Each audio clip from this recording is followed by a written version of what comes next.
Hello, I'm Liz Brown. Welcome to the spring edition of Bourne Community Engagement Committee's show, A Canal Runs Through It.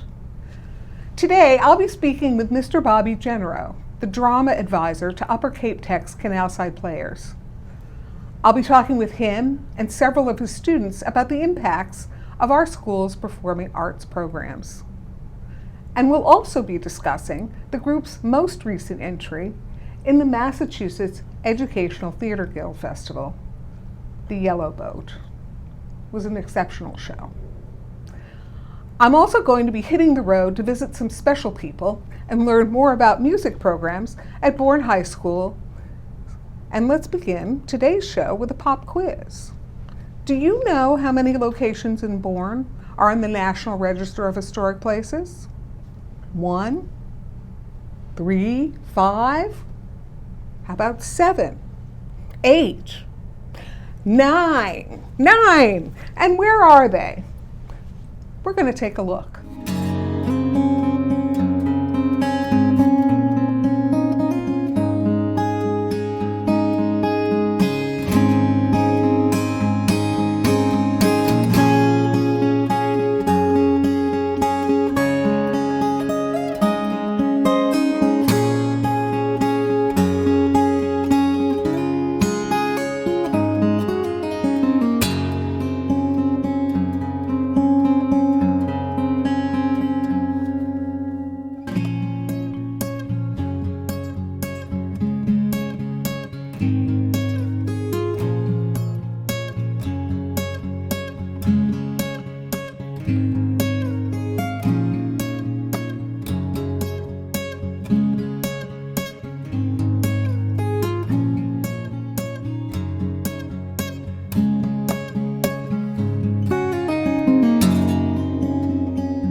As the drama advisor to the Upper Cape Tech's Canalside Players, Bobby Genereau has helped develop a thriving theater program there. And today we are joined by Mr. Genereau and 2 of his students, referring to my cheat sheet, Lola Minehan and Hunter Castleberry. Welcome. I'd like to start today by talking a little bit about the Upper Cape Tech theater program and its history. What can you tell me? Let's get started. Well, first of all, thanks for having us here, Liz. We're thrilled to be here. We love talking about our program. We're very, very proud of it. This is my 12th year as the advisor of the Canalside Players. It's my 14th year at the school. Okay. I started out there as an instructional aide and the cross-country coach. And I was also the JV girls basketball coach. We had just come off a very successful season. Cool. We went 20-2. I had moved a bunch of girls up to the varsity. And then my athletic director called me in and they said, we want to involve more female coaches in female sports. Oh. And I totally get that. Mm-hmm. But I was still a little angry, right? Because I had been replaced after a really, really good season. And I loved the school, and I didn't want to leave the school, and I didn't want that anger to eat away at me. So I wanted to do something productive with it. And I was flipping through Facebook, and I came across an audition notice for the Rocky Horror Show over at Buzzards Play Productions in Wareham. And it was something that I had kind of always wanted to do. I was always a singer. I wasn't an actor. And so I said, well, you know what? In this show, there's a character named Eddie. He comes out, he sings a song, he gets killed. I'm like, that's perfect. I know exactly yes, who he is. Meatloaf, right? Right, that's right. And it's perfect. I said, I'll do that. I'll sing the song, and then I'll be part of the show. So I auditioned for the part. I got a call from the director, and she says, well, the movie was a little different. Traditionally, the actor that plays Eddie also plays Dr. Scott, the guy in the wheelchair. Oh. And I said, does that mean I have to learn lines? And she said, yes, you have to learn lines. So That was my first. It's not too bad. No, it was my first role. And my principal at the time, he's now our superintendent, Mr. Fournier, found out that I was doing this play, and he called me into his office and he said, I know you're disappointed about the basketball, but how would you like to start the drama club up here again? So there was a drama club before me, and they had only done Shakespeare shows. And I'm an English teacher. I have nothing against Shakespeare. Mm-hmm. The issue was they were only drawing like 6 to 8 people a show. And I think if the kids are working that hard, they should bring in audiences. You mean audience? Audiences to entertain them. Yeah. So my first instinct was I have to build an audience. And I figured that the best way to build an audience was through family theater. So our very first production was Alice in Wonderland. We followed that up with Pinocchio. And then we did the first musical ever at the school. We did Aladdin. And then we kind of leaned into what we're really good at. We started getting involved in the dinner theaters. Mm-hmm. And we did a murder mystery dinner theater called Cafe Murder. And we did it in our Canalside restaurant. And we had about 60 people a night. And that was great. We didn't have a really big budget. And the dinner theaters really helped us to finance and be able to do other shows. It's a lot of fun. I'm going to speak from personal experience here. I really enjoyed myself. But the musicals are a little more expensive. So this was a great way to start financing, doing those musicals. Good visibility too. Yes, yeah. And then my choreographer at the time, she's a Bourne High School graduate, Samantha McMahon, said, have you ever thought of doing the METG festival? And I'm like, I don't even know what that is. And so, she started to tell me about it, and I said, that sounds like a lot of fun. I had a core group that had been with me that, had really developed as actors and were ready for a challenge. Mm-hmm. And so we decided to go to festival, and it was beyond my wildest dreams. I mean, it was an amazing day of theater. The kids got to meet students from other schools. All over the place. Yeah. I was impressed when I was doing some of my research. I was like, oh my gosh. Our first preliminary site was actually in Brookline. So we were I didn't know that. Way outside of the area. And then we spent a couple of years here at Bourne. And so it was just such a wonderful day where they got to interact with kids from other schools. And when you're self-contained in your own school, you're like, well, these are the drama kids. These are the people I know. But then you get to meet all these other kids that share your passion. Kind of puts you in context. It does. Different context. Did you guys find that when you went to do it? Is this the first time you'd been to festival? Yes. Yeah. So I didn't know much about festival either, and it seems like such a great thing. What's the structure? Because there's some special things I think people would like to know. Sure. So it is an organization, the Massachusetts Educational Theater Guild, and they run a bunch of different programs. Some of the programs they run are, acting workshops. There's scholarships available. There's a bunch of different things for students.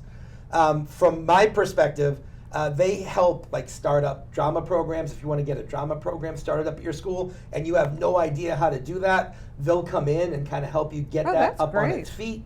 Mm-hmm. If you're a director, kind of like in the situation we're in, where our stage is in our cafeteria and we don't really have an auditorium with all that kind of lighting. And, they'll come in and they'll help you learn the technical aspects of theater. So it's a wonderful organization. Yeah. But their highlight of the year is the high school festival. Mm-hmm. And so they have different preliminary round sites.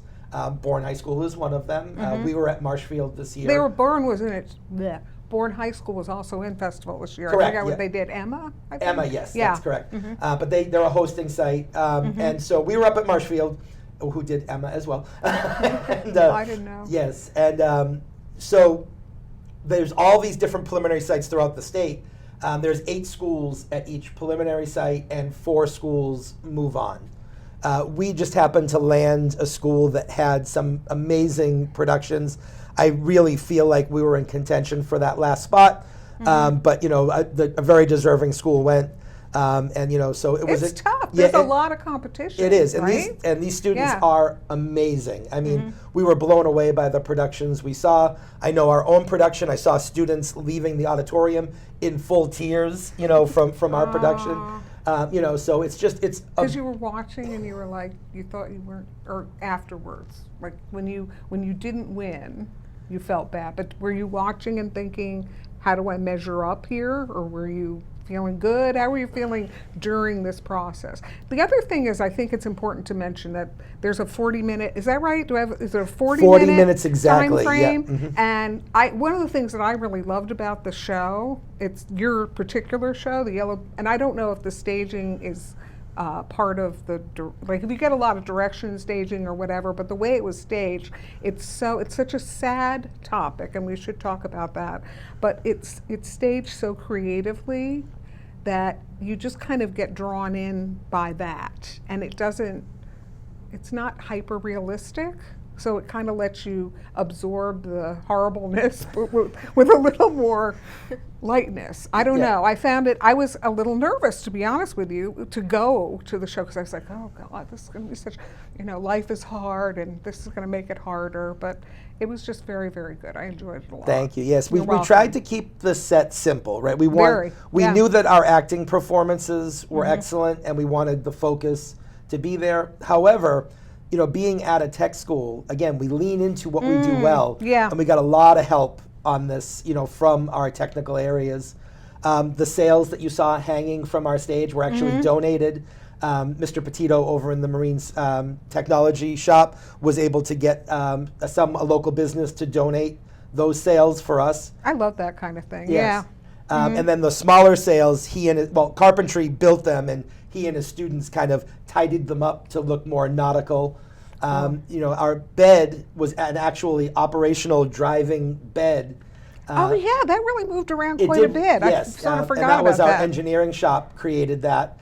We connected with a little Wii controller. Right, because it kind of went around the stage. Yeah. And so we couldn't really. Our stage is very small. Marshfield's it was scaring me a little. a little bigger, but again, it was designed for the stage in Marshfield. It's designed for festival, but we were able to move that bed around. So our engineers built that for us. Again, Carpentry, contributing. And we made the show at our school a dinner and a show. So our culinary students got involved. You had dinner in the Canalside dining room, and then we moved you down into the theater and made it a nice night out for everybody. Yes. In fact, I just want to say, from a personal perspective, I have for many, many, many years thought, I really need to go and have like a meal up there. I've lived here 20 years, but you finally got me there. Yes. And I thank you so much. No problem. Yeah, our Canalside restaurant is fantastic. Lola is in culinary. Oh, okay. Yeah, and they do just such an amazing job. It was fantastic. And our big event of the year is our Christmas dinner theater. So I've heard about we started this last year, and when we came up with the idea, again, in my head I pictured it in the Canalside restaurant, and we sold out the entire run in like 2 weeks. And I went to Chef Joe Elia, and I said, Joe, we're sold out already. It was October 20th, and the show was in December. He's like, here's what we're going to do. He said, years ago, the Falmouth Theater Guild used to come in here in the cafeteria and do 200 people a night. That's what we're doing. I go, Joe, you're crazy. How are we going to get 200 people a night to come to this? Because we're not that big of a, like you said, a lot of people don't know that we're there. And for some reason, the thing just blew up. We ended up with 237 people each night for the 3 shows. And it was an amazing experience. Our culinary students were fantastic. Just serving, the food was great, and then our show was amazing. It was just a wonderful experience. So we revisited this year with "It's a Wonderful Life" as a radio play. I so wish I'd known this. That's like my husband's favorite movie. Yeah, I would have scored major spouse points. So keep an eye out for us. We do it right around the holidays. It's just a great way to bring people together on the Cape to celebrate the Christmas season. It's just, everybody gets so busy at that time of year, but it's one night where you can just... It's a nice way to gather people, like your family or whatever. Right. I've done things like this. Yeah, and that was our whole concept behind It's a Wonderful Life as a radio play. The idea was, and the way that we lit it, was you were at home at the dinner table listening to the radio, so we had that radio glow kind of coming from it, and you just, you know, kind of like an old-timey Christmas dinner. The radio theater idea is so foreign. Because it's not something I didn't even live through it. I mean, it's like a kind of older style, but it was, you know, very theatrical. Like if you ever watch any of the, I don't know, there are movies that show people doing this, you know, standing on stage, ringing the bell, and then they have to do the live ad and all that kind of stuff. I mean, we had a live Foley artist on stage. Oh, really? Yeah, we had a that's student fun. that was making all the sounds. I love that. Yeah, so we that's had great. cornflakes, Yeah. and when they were walking on the snow, he was, you know, making the sounds for it. So It's very creative. Yeah, it was a lot of fun. Yeah. It was a lot of fun. Yeah. Well, I would love to hear Lola and Hunter talk a little bit about your experience in actually finding out about the play, all the kind of some of the stuff that you talked about in the little video that we were discussing before we went on camera. You know, how you reacted initially, all the kind of learning about the show and the things and the show itself. So, and I actually, since I know this, I'm going to point out, and you correct me if I'm wrong, Hunter there's a character in this show who is a hemophiliac who contracts AIDS from a blood transfusion, or HIV. And Lola is the Child Life Services, is that right? Welfare specialist. Welfare specialist. Yeah, I used to work in a hospital and they have different names in different places. But yeah, so you're there to help try to make a very sick child have a decent experience, even if they're going to die eventually. Aren't we all? Anyway, so tell us, you know, about your experience of the Yellow Boat. Okay. Okay, I'll start. So, I wasn't 100% sure when I first heard about it. All I knew was that we were going to festival. And so I was so excited because I live for competition and I want people to see me being awesome. And it's all. And have you been involved with the Canalside Players for a long time now? I've been here since freshman year. Okay. So I've been with Mr. Genereau for a long time. Okay. But, well, I heard that we were going to festival, and I was like, sign me up. And then he was like, we're doing the Yellow Boat. And I was like, what's that?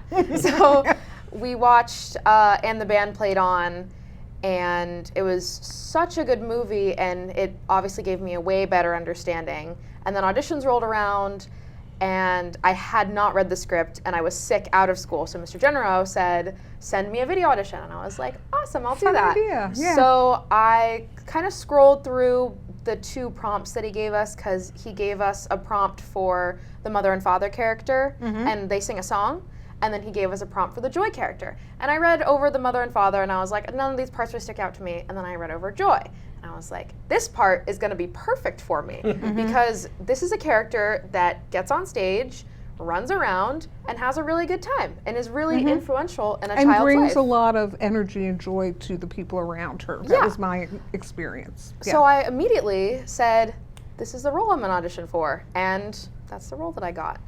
It was fun to watch. Thank you. It was fun to watch. Thank you. Yeah, we used a lot of Lola's talents. Lola's a ballerina. She played the Sugar Plum Fairy in her local ballet, which is why she wasn't in the dinner theater this year. But, you know, she was the lead, so we had to forgive her for that. But we let her use some of her ballet moves, her flexibility, to kind of really bring some joy into that scene. So, Dance is good. Yeah. I'm a dance enthusiast. Modern dance, though. Ah. So Hunter, now tell me about your experience. Well, I didn't join drama till last year, so my junior year of high school. Christmas Carol was my first. This is my 3rd performance with the Canalside Players. And when G said we're going to festival, I was like, maybe I won't, because I don't love competing against people, because I'm not a big competition fan. But he said, you have to, and I said, okay. And then auditions came around, and I had been vigorously looking over the script over and over again, and the song, just in case. Wanted to audition for Father, but I ended up just auditioning for Benjamin, the boy who is leading the show. And I read the script and I'm like, wow, that's something, isn't it? Because as we know, he does end up passing away from HIV and AIDS. Because And it is a true story, too, right? it was actually written by his father. Yes, that's right. Yep. That's right. Yeah. And it was such an interesting experience. Then, like, rehearsals came around, I'm like, wow, this is really interesting. And I'm really glad we watched the movie before, so we had an understanding of what it was and what happened. And when it came to festival, it's like, wow, we get to take this amazing show to see a whole crap ton of people just on stage, and like this little boy gets to tell his story live in theater. Yeah, Really nice, that's a really great perspective, actually, because he's long gone, but his story lives on. Because the story is from his perspective, so everything you see is from his perspective. Benjamin and Eddie are the only two characters that have names in the show. Joy doesn't, Mother doesn't, Father doesn't. The doctors, the chorus kids don't. It's all from Benjamin's point of view, so he saw Joy as his life in the hospital. It's why he was able to... The whole thing is in the hospital, right? A lot of it, yes. Yeah, I mean, there's some flashbacks where you sort of are supposed to be out of it, but you're still in the hospital, right? Yeah, it was... Did you have any conversations either before or after where you were talking with, what do you think you learned, or did you experience other people getting out of the show? Did you hear comments after? So a lot of the Marshfield kids came up to me and said you were great and that we all cried, which to me was really important, because that made me understand that the audience was getting it, because his story is a very true story and very sad story, and it goes through his life, how when he was younger he was such a happy-go-lucky kid. But as he's in the hospital more, he gets really depressed and he feels so utterly alone. Thankfully, Joy walked into his life somehow, miraculously, and she really helped him realize that he wasn't alone, even though he felt so alone.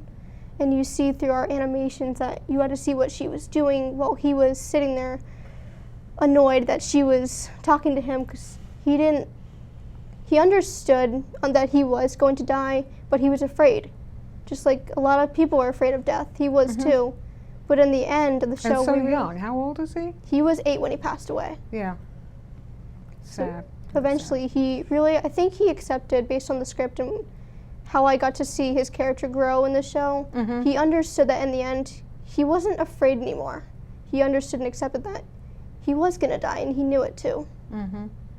I remember as I was watching, I was very grateful when you came on the scene, because I knew what someone in that role does in a hospital, and I thought, oh, thank goodness there's someone there to help your character, kind of get through this very difficult thing. And I've always admired people in that particular role, because it's a very hard role. But if it's done well, it's just so comforting. And this is a really interesting segue for me, because what I was hoping to do was kind of end up with a kind of a discussion about what you think,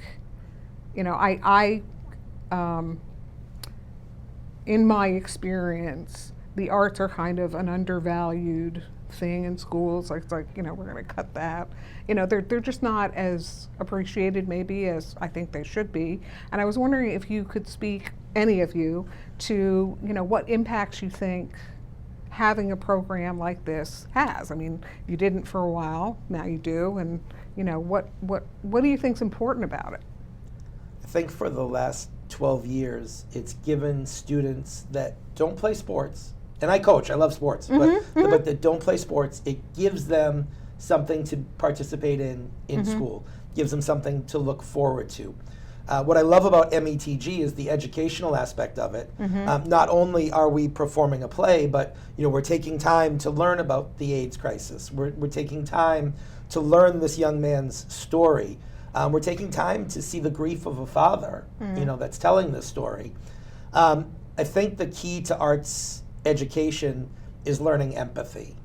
And I understand the need for STEM education and the push for it, but I think sometimes we barrel ahead so fast into technology that we leave things like empathy behind. And what a great place for students to come and explore these complex emotions in a safe way, and to really kind of get in touch with them, and to hear the stories of others, and to understand their stories, and to connect to them.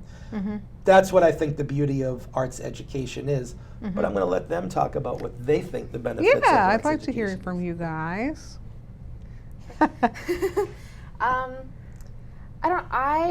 As myself, I am a very artsy person. Like, I enjoy, at my dance studio, we are all a team. We do a lot of, obviously we have our solos and we have our parts, but when we all come together, it's just something beautiful. And I understand what with sports, like I said, the whole team There's thing. a teamwork, though, right? And when it comes to drama, I feel like being on the stage or being backstage working on like lights and sounds like is a way that a lot of people can express themselves without feeling like they have to like be in a specific way. Like you can take this character and you can make it your own, just like Hunter did with Benjamin, just like I did with Joy. Like we took these characters from these scripts and turned them into our own and put something amazing on the stage. And I feel like it's so important to have that kind of outlet in within a school when there's a lot of like other people have that outlet. People have sports. Some people are really good at math and they do like math competitions or something like that. It's just the same thing all over. And for me, definitely for me, it is a big outlet for me. Drama is, and I love it very, very much. And the other thing is, drama kids get picked on a lot, which like a lot of artsy people do too. And this is like something for us where we can go on a stage and be ourselves completely, even though we're playing a different character, but we can put parts of ourselves into that character while not being judged at all, because a lot of theater people, especially like in acting or on Broadway, they get judged for what profession they do. Because as you said, the arts does get looked down upon a lot, which I really think it shouldn't, because it's a really beautiful aspect of human existence, isn't it? I agree. Playing Benjamin was definitely something I'm really glad I got to do, because I got to take this young kid's character and tell it to the whole, whoever was watching. So his story does get to live on in the story of his father wrote it, so obviously his father wanted his son's story to be told, and we got to tell it really lovely. Yeah, I admired that father so much. I thought, I don't know if I could have gotten this down on paper. It's very impressive, you know. But that's a wonderful perspective. I'm thank you for bringing that to us. And, you know, I also, my personal experience with theater, no surprise here, I was a theater kid, a band kid too, but you know, there's a lot of practical learning too. Like we were talking about the teamwork and the, you know, there's an incredible amount of practice. There's a lot of technical aspects to theater that you have to learn, you know, blocking and things. You know, it's not simple to do this. And I feel like for me, I've acquired some life skills that I have used in many, many, many things, like rehearsing and, you know, the idea that you don't have to have it perfect the first time because you're going to practice it and get better. You know, there's all those kinds of things that I think come through too. So yeah, I mean, it's just a really, it's a valuable and important piece of education, in my humble opinion, and I think you share that feeling. So I guess, you know, it just to kind of close it out, are there any final things that you'd like to say about anything that we've been talking about? Well, you know, we love what you're doing and letting people know that we're here. You know, we want people to come and see the work that our students are doing. And again, not just the students on the stage, our tech students, our students that are building these really cool things, like where are you going to see a driving bed, you know, and it's and we want to showcase what we're doing at Upper Cape Tech. You know, that's another beauty of having a theater program, is for kids that don't want to be on the stage, they can still take part. Our carpenters, our, you know, electricians, our engineers, right? We had the health careers and the vet tech donate all that medical machinery to us, you know, and one of the comments we kept getting at festival was, where did you get all this machinery? But, you know, we're showcasing the things that our students are learning at Upper Cape Tech. So, you know, the theater program is just another way to show what we're doing at the school. Our dinner theaters are a way of showing what our culinary students are doing and what our Canalside restaurant, the delicious things, has to offer, you know, and it's one of the best kept secrets on the Cape. You know, it's, you can come between, is it 11 and 1? 11 and 1. 11 and 1. Yeah. And, you know, make a reservation and have lunch and a beautiful view of the bridge. You know, and, it's the best view of the bridge. Right. If anybody has never been up on that hill, it's like amazing. But the most important thing is when people do come and support us, they're keeping the arts alive in our schools, and they're giving our students a vocational opportunity. And it's so important, right? We're getting these students ready for the world, whether that's moving on to college, joining the military, going out into the workforce, and we're trying to make fully rounded students. And like we said, arts education is a crucial part in that, and we want to keep that going. So the more people that know about us, the more people that come check us out, the more support we get, the more we can keep producing this for the community. like our big, Christmas dinner theater, we want to gather Everyone the hearing community this? together. Yes. We want to gather. Come on out. Yeah. Gather the Cape community together, have a beautiful night out, see a beautiful show, have a beautiful meal, and we just want people to know that we're there and come see us. You're welcome. Well, you're doing a great thing, and I thank you all, Bobby, Lola, and Hunter. I just like to get anyway. So I just want to thank you very much for being here today. It was wonderful. And I now need to take off and go to see some special people at a mystery location that I cannot reveal yet, but just so everyone knows, I'm taking off and I'll see you there.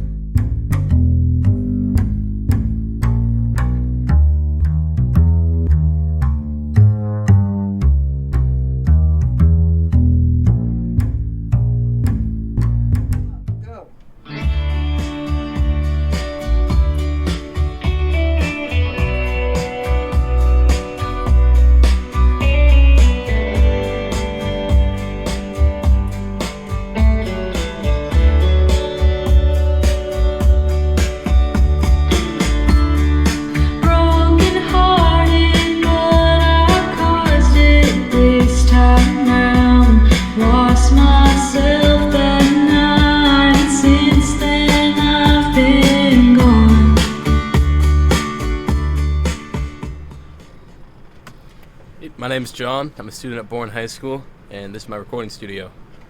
So right here, I got a song pulled up that you just heard, and it's a song I've been working on took probably 2 days to put this whole thing together.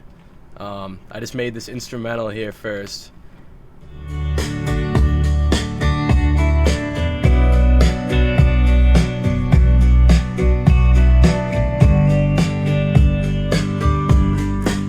I went out there, I asked Miss Fournier, I was like, do you have anybody who can sing on it? She was like, yeah, I got just the person. So this probably took a total of 2 days to put everything together, mixed and mastered, vocals, everything. And then we get this.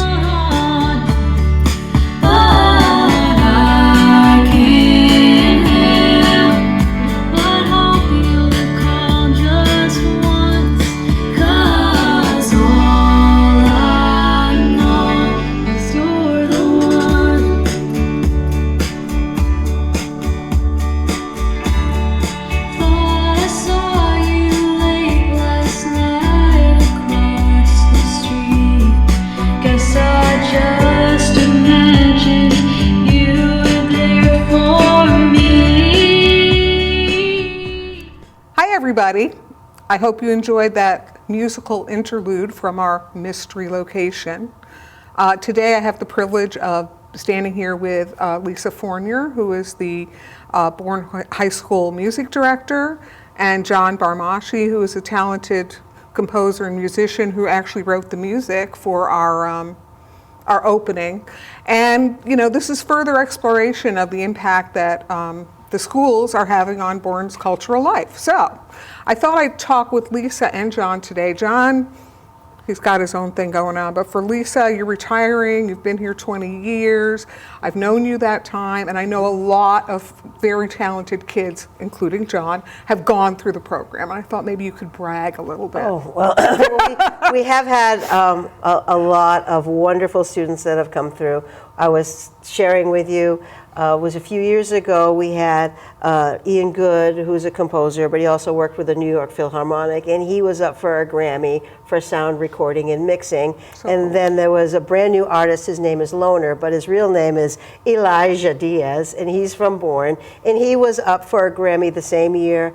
for a new artist. And then I was up for Grammy Music Educator of the Year nomination. So it was kind of fun that all three, and none of us won, but that's okay. But I always say, you know, Little Bourne High School. It's an honor to be nominated, Well, of course, Lisa. somebody Yeah. noticed, right? But Little Bourne High School, here we are. We're doing some amazing things. We have so many musicians that have gone on and pursue, you know, music and sound recording, which is what John wants to do. We have professional musicians. We have composers. We have music teachers. You'd be surprised how many amazing musicians have come through here, just in my time here, which has been, since 2002, so 20-something years. Yeah, it's a pretty rich musical place. I've experienced that with my kids when they were younger. I was like, there's a lot of bands, a lot of people playing, you know, you're very supportive. And now it's been really fun to hear about John's I mean, basically you applied for the grant to get this. Well, we're going to look at the recording studio we were just in, right? Right. Which I thought was pretty Well, he great. came to me and he's like, listen, we need better equipment. Because he was writing all kinds of wonderful things. And I said, okay, write a grant. Put everything that you want, like a wish list. They may not take it all, because this is courtesy of the Nye grant. They took it all. Yeah, they took it all. It was the great. the Nye grant. This That's is the Grace fantastic. Swift Nye grant that we yeah. are so privileged to have. So lucky. So Yeah. privileged. So I said, put everything wish list, everything that you need to get started, and they'll say yes, or they'll say a couple of these things. You don't know until you put it all out there. So he did. He wrote it all up. He did all the research. Gave it to me. I went, okay, sounds good, and I handed it off. And voila! And they got everything. Yeah, it was like, I think Yeah, it was congratulations. $6,200 or something, 6,000. Yeah, So it so was- it's great that he uses it. And every time, you know, he does a piece, he does a new song, I share it with the Nye committee right away. This is your grant is doing this, and it's being used. The equipment's being used. We're very, very lucky. But sometimes, you know, you have these things like, okay, well, we're not using that anymore. It's used every day. I expect it will continue Yes, to be I think used so too. too. I think so too. John, so tell me a little bit more about how you use the studio and your future plans. Well, I mean, I'm in there like every day for multiple hours a day. So, I mean, I just try to compose, songwrite, do everything I can. I use every single thing in there. Like, there's not one piece of equipment that doesn't get used. Do you have other people with you joining you and creating some things? Yeah, a few times. Most of the time it's singers. Yeah, I just heard a little bit of that. It was Yeah. fantastic. Yeah, right now, this block of time that we're in, he went to guidance and said, I need an independent study class so that I can work on the sound recording equipment. So they went, okay, and this block is my prep. But it's his time that he's in there. So this is his class. So he does have an independent study for sound recording. So he's in there every day during this block, and I'm teaching him. But I'm not. He knows what to do. I'm just here. You're just enjoying the going, results. That's good. I don't like that. That's what I give him my honest feedback. Well, we're going to find out more. But for now, I think it's time for me to thank everyone for coming, to thank you so much for all you've done. Thank you for letting us use your music and letting us hear your music. And thank you all for watching the show. I will see you next time, and I appreciate your coming to see this. And I hope you enjoy all the cultural aspects of Bourne. Thanks so much. See you next time.